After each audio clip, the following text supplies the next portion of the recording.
জানাই শুভ দুপুরে অনেক শুভেচ্ছা ভালোবাসা। আশা করি তোমাদের সকলে রান্না বান্না হয়ে গেছে, সবাই ভালো আছো, সুস্থ থেকো এই কামনাই করি। দেখো আজকে দুপুরে কী কী রান্না, অনেক কিছু হয়েছে, চলো তোমাদের সাথে শেয়ার করবো। এবার প্রথমে দেখাই নাজনে ডাঁটা, সজনে ফুল, কুমড়ো, আলু আর সর্ষে দিয়ে একটা চচ্চড়ি বানিয়েছে। এখানে করেছি লাউ দিয়ে, ধনে পাতা দিয়ে, মুসুরির ডাল, আমার খেতে ভালো লাগে, খুব ভালো লাগে খেতে। আর এখানে করেছি কুমড়ো ভাজা আর আলু ভাজা। এখানে লাউ কেটে রেখেছি, এখানে গরই মাছ মানে ল্যাটা মাছ আর কাতলা মাছের মাথা আর এই ল্যাটা মাছ দিয়ে লাউ মাছটা কেটে নিয়ে লাউটা করবো, সেটাও তোমাদের সাথে লাউটা হয়ে গেলে শেয়ার করবো। আর করবো নিম বেগুন ভাজা আর লাউয়ের বাটনা ভাজা। এই বাকি কিন্তু রান্না করে নিয়ে তোমাদের সাথে শেয়ার করবো।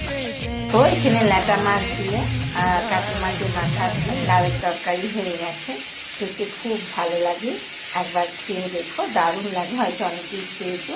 আর এখানে হয়ে গেছে লাউয়ের বাটনা ভাজা, আর এখানে হচ্ছে নিম বেগুন। নিম বেগুন ভাজলে গন্ধতে মনে হয় কি এক থালা ভাত নিয়ে খেতে বসে যায়। নিম বেগুন ভাজার গন্ধটাও একটু আলাদা রকমের।